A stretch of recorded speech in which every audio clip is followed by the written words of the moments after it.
दर्शन नमस्कार सम्पूर्ण साथीहरुमा मेरो छोटो मिनी भ्लगमा तपाईहरुलाई सम्पूर्णलाई नमस्कार भन्न चाहे।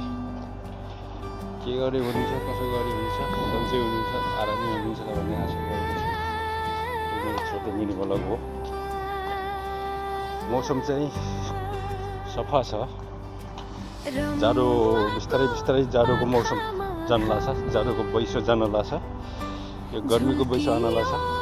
गर्मी हल्का हल्का गर्मी हुने छ, जाडो चाहिँ छैन। भन्दै बिदा हुन्छु। जय देश जय माता।